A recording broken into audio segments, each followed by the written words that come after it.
Welcome to Monday Night Chat episode 44, or as Chinese people say, 43A. Say. Okay. If you're looking at this video, you'll see that there's a marked improvement. The quality is better, back to our old days. That's because one of our volunteers that does phone banking, her name is Sao Feng, she has basically loaned us her fancy Canon SLR to shoot this particular video. Okay, as usual, we have Policy Monday and 3 questions. Monday Night Chat with Wong Chen. Brought to you by the Member of Parliament for Kelana Jaya in collaboration with Invo. Policy Monday this week, guess what? Alternative Budget 2018 again. Now, we have 1 week to go before we go to Parliament and start the budget debate.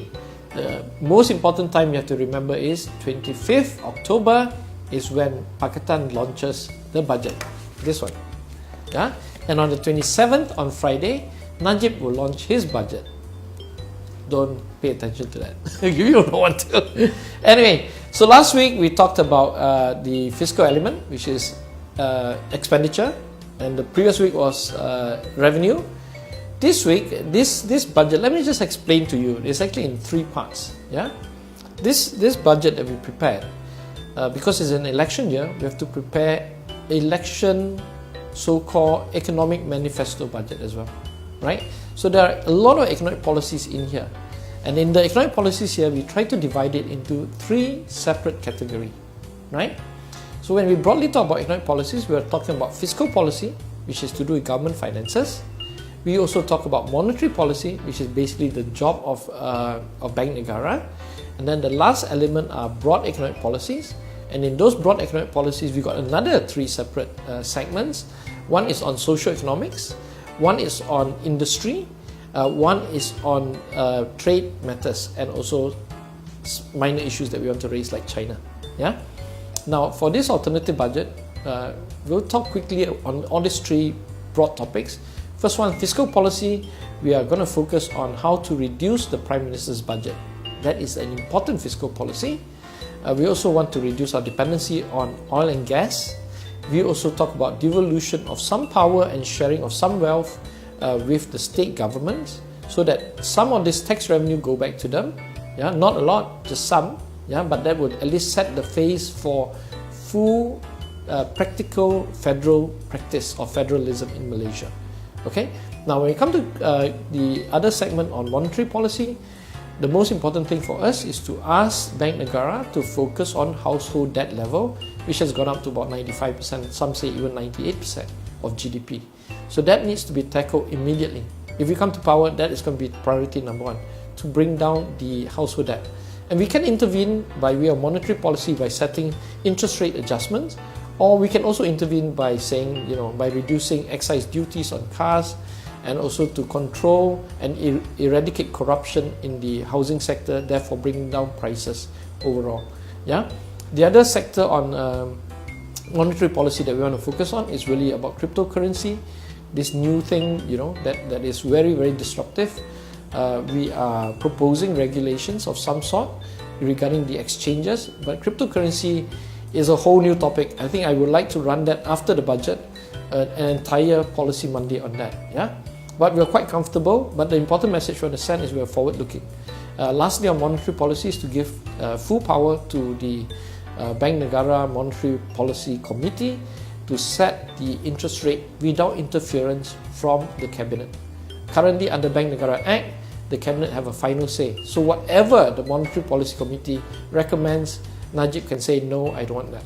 Yeah? So we have to remove that arbitrary power, because we have to entrust the best economic people to make decisions, and the best decision makers are not necessarily politicians. Okay? Now, we go to the last segment, which is the economic policy.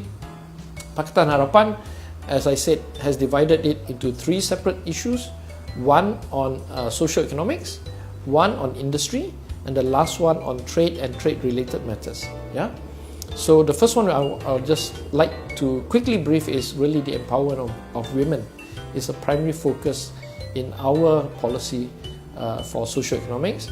Women, we address the issue of Bumiputra now that we have Bersatu with us, Bumiputra empowerment programs. We also address the Indian Poor B40 group what policies will we suggest. There are policies to reduce cost of living. There are also policies on free education. There are policies on wages, better wages for everybody. So wait for that on the 25th. Now let's move on quickly now to industrial policies. Now, a lot of people think that we're just populists. We're not. We are also very concerned because primarily I believe, at least, that growing the economy is the job of the private sector. Yeah? The public sector's job, which is the government's job, is to redistribute the growth after the fact that the economy has grown.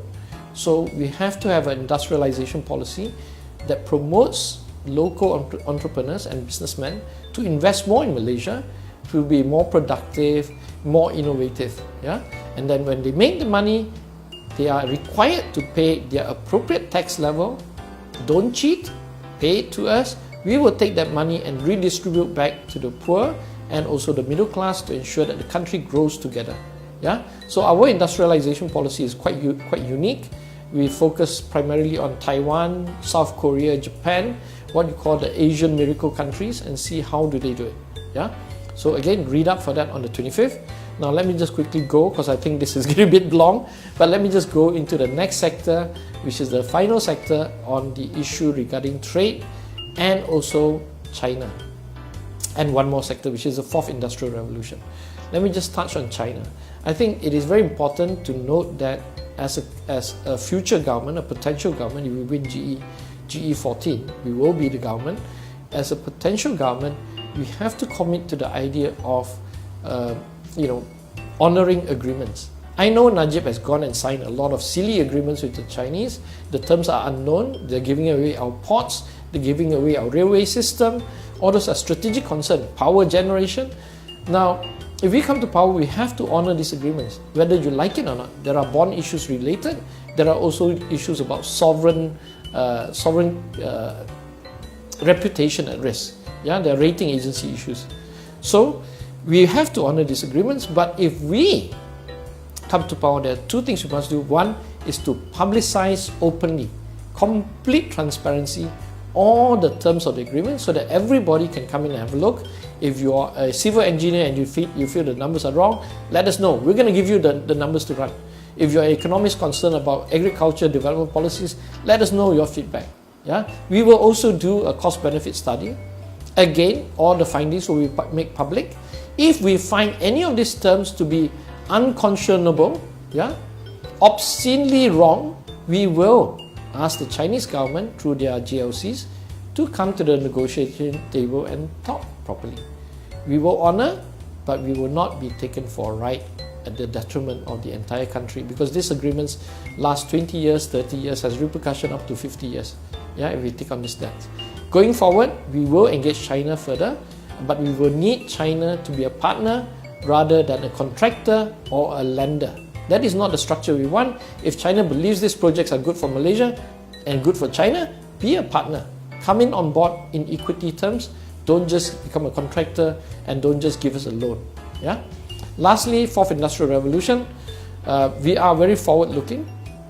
We understand all these issues. We understand nanotech is the way forward. We are very concerned about artificial intelligence.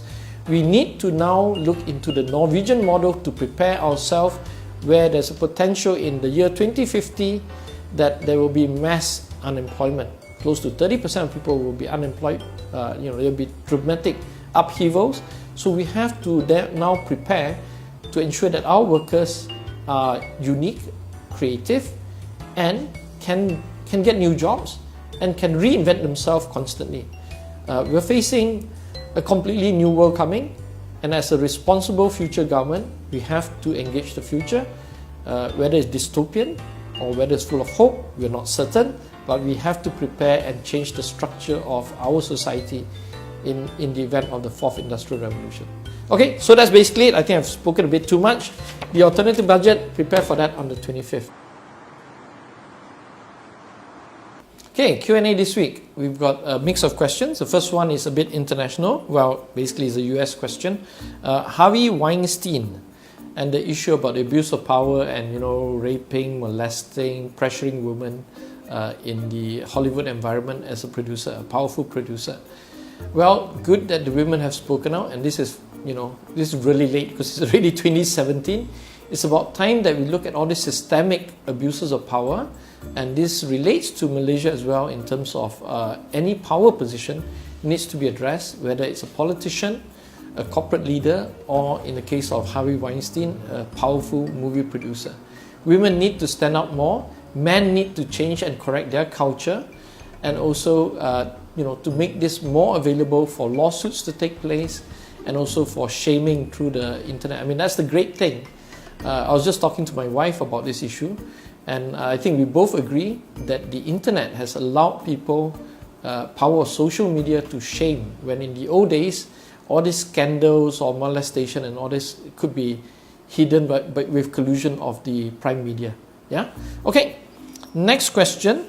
The Department of Statistics issued for the 2016 Household Income Survey, and Raman Dalan, the chief spokesman of Najib, the guy who actually told the world that the MO1 is Najib, so that's a good spokesman there, you have it, honest. Raman Dalan claims that in 2016 that household income went up by about 4%, and that wages went up by 6.6%, and that inflation was a miserable low 2.1%. Well, Department of Stats, I don't know where you get your numbers from. You probably need to check your numbers and make sure it's absolutely correct, because 2016, as all of us remember, was a miserable year in terms of economics on the ground for the people. We know for a fact close to 50,000, some say 60,000 people lost jobs in 2016. And we know for a fact that consumer spending was an all-time low, house sales and also car sales was all-time low. So I don't know how the stats department has managed to paint such a rosy picture. Again, Raman Dalan, if you're so certain about your 2016 numbers, tell your boss, call an election tomorrow, and let's find out whether people are happy in terms of the economic situation. Don't throw us stats, as Mark Twain says. There are lies, damn lies, and statistics. Now, item number 3, a personal question. I put up a short posting about gardening. So a question came through and asked, am I an avid gardener?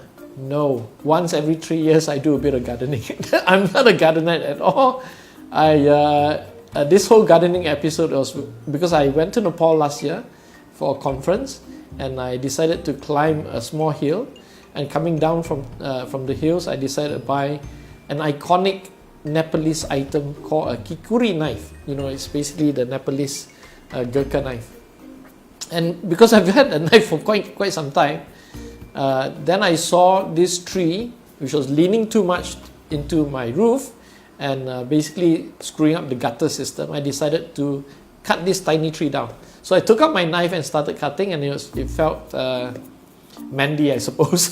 So I couldn't stop, and I decided to do a lot more gardening than I expected. I'm not a gardener. It was basically clearing up shrubs and stuff like that, but the bulk of the work was actually done by the condo gardeners. They were laughing at me when they saw me doing all this work and decided that the poor condo owner needs to be helped, so they dropped by and they did a lot of the work for me. So I'm not a gardener, but I do enjoy nature. Thank you very much for this week. Hi everyone, my name is Cassandra and I'll be interning with YB Wong Chen for a month. So I just recently finished studying, and after I finish interning, I'll be moving on to do my pupillage. My areas of interest in regards to national issues include religious freedom and how the law influences people to behave in society. Kita merayu pada Allah Ta'ala, doa sama-sama supaya Allah Ta'ala